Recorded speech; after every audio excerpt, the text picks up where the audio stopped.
আমার এক মসজিদে তারাবির নামাজ পড়ানোর দায়িত্ব পেলাম। প্রিন্সিপাল হুজুর বললেন যে মনির, ওই মসজিদওয়ালার একজন ইমাম সাহেব তোমাকে পাঠালাম, যাও। গেলাম, সেখানে গিয়ে দেখলাম যে আমার একজন ছাত্র হলো যে পড়ে প্রথম শ্রেণীতে। বৃষ্টি হচ্ছে বেশ, মসজিদে ইশার আজান হয়ে গেছে, আমি মসজিদে বসে কিতাব পড়তেছি, নামাজের এখনো বেশ কয়েক মিনিট বাকি। তো বাচ্চারা এসে আমাকে বলতেছে, হুজুর হুজুর, আমি যে বাচ্চাটাকে পড়াই ওই বাচ্চাটার নাম হলো সেলিম। যেই বাড়িতে আমার লজিং, মসজিদে তারাবি পড়ানোর সুবাদে সেই বাচ্চাটার নাম হলো সেলিম। তো সেলিম করেছে কি, ওযু না করে পেশাব করে সে সোজা মসজিদে উঠে বসে আছে গাম্ভীর্যের সাথে।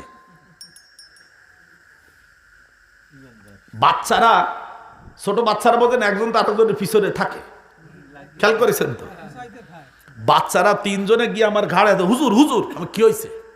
সেলিম উজু এরিনি মসজিদই উঠিছে। এটা হচ্ছে আমাদের রামপালের আঞ্চলিক ভাষা। কথা বুঝতে পেরেছেন? ও উজু করেনি, ওজু না করে মসজিদে উঠছে, তো গুরুতর অপরাধ। আমি কিতাবটা বন্ধ করে বললাম যে সেলিম কই? তো বলছে আসেন, এদিকে আসেন, মসজিদের বারান্দায় বসা। তো আমি মসজিদের বারান্দা থেকে নেমে দেখলাম যে সেলিম উত্তর দিকে, আপনাদের উত্তর যদিও এদিকে, হ্যাঁ, ওই উত্তর দিকের বারান্দায় ওই কোনায়, মনে করেন এটা মসজিদ যদি হয় তো ওই কোনায় খুব গাম্ভীর্যের সাথে বসা আছে।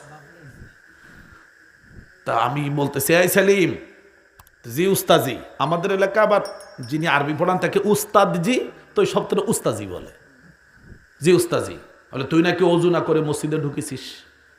তা সেলিম খুব খেকামাকা দিয়ে উঠলো, কে বলছে, কে বলছে আমি ওযু না করে মসজিদে উঠেছি? কেনা বলছে? তো বাচ্চারা বলছে, তুই তো উযু করিস নি, তুই তো ফিসাব করে সোজা মসজিদে উঠেছিস, তুই তো ফিসাব করেছিস, উযু এরিসনি, উযু করিসনি। তখন সেলিম খুব গাম্ভীর্যের সাথে উত্তর দিল, আমি ওই রকম উযু এরি না যে ৫-৭ বার ফিসাব করলে ভেঙে যায়।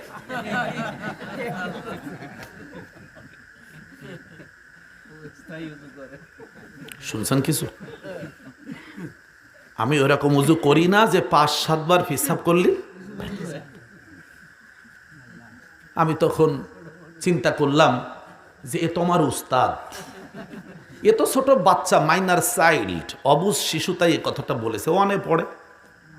কিন্তু আমাদের এই সমাজে তো এরকম বহু বেঈমান আছে যারা ইমান ভাঙার কাজ করার পরে ভেঙে ফেলতেছে, তারপরেও বুঝতে পারে না যে আমি বেঈমান, তারপরেও মসজিদে এসে নামাজ পড়তে। আমি কি বুঝাইতে পারছি? ছোট্ট একটা উদাহরণ দিতেছে, ছোট্ট, বড় না, ছোট্ট। কাদিয়ানি নামে একটা সম্প্রদায় আছে বাংলাদেশে। এরা তো পুরো ইমানদার, কি বলেন? কাফের বলবেন কেন? ওরা তো তেমন কোনো অন্যায় করেনি।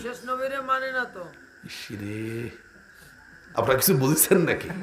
বুঝতে পারেননি? দেখেন, কাদিয়ানিরা আমাদের নবীকে তারা নবী মানে, কথা বুঝেছেন?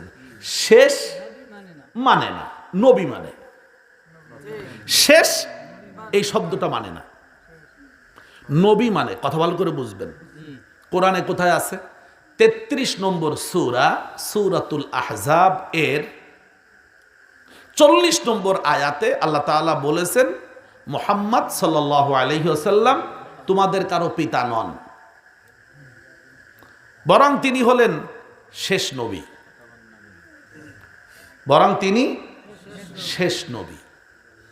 এইবার এই শেষ নবীর আরবিটা হলো খ তামুন, খ আলিফ তা মিম, খ আলিফ তা মিম। কয়টা অক্ষর? 4টা অক্ষরের একটা শব্দকে তারা স্বীকার করেনি। কোরআনুল কারীমের বাকি ৭৮,০০০ শব্দকে তারা স্বীকার করে। কয়টা শব্দ স্বীকার করেনি?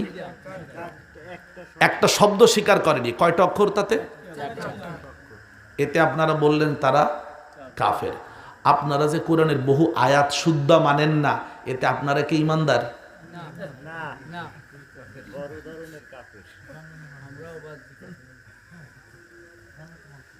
কিছু বুঝেছেন? মা কানা মুহাম্মাদুন আবা আহাদিম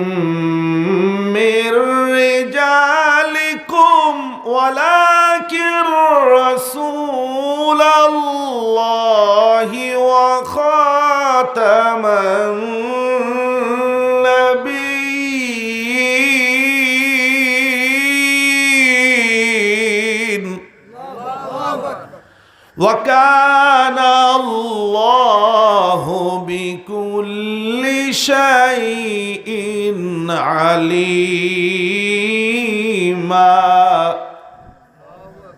মুহাম্মদ সাল্লাল্লাহু আলাইহি ওয়াসাল্লাম তিনি তোমাদের কোনো পুরুষের পিতা নন, বরং তিনি হলেন রাসূলুল্লাহ ওয়া খাতামান নাবিয়্যিন, এবং তিনি হলেন শেষ নবী। এই খাতাম শব্দটিকে কাদিয়ানীরা মানে নাই, তাই আমরা বলতেছি তারা কাফের, অথচ তারা কোরআনের বাকি সব বিধানগুলো মানে। আপনারা এই ছোট্ট উদাহরণ বুঝেছেন কিনা? আল্লাহ তাআলার কোরআন দিয়ে নিজেদের জীবন গঠন করতে হবে। কোরআন ব্যতীত অন্য কোনো বিচার ফয়সালা যারা মানবে তারা ইমানদার নয়। আল্লাহ বলেছেন তারা কেউ ফাসিক, কেউ কাফের, কেউ জালেম। আমরা তো আল্লাহর কোরআনের বিচার মানি না, মানি না।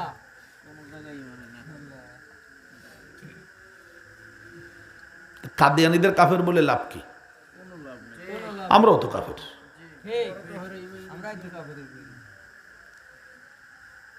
রাগটা করতেছেন না তো ভাই? না না, যে হুজুর সব ঘাড়ের উপরে ফেলে দিচ্ছেন আমাদের, মানে পড়ে গেলে কি করব? আমি তো ফেলতে চাইনি।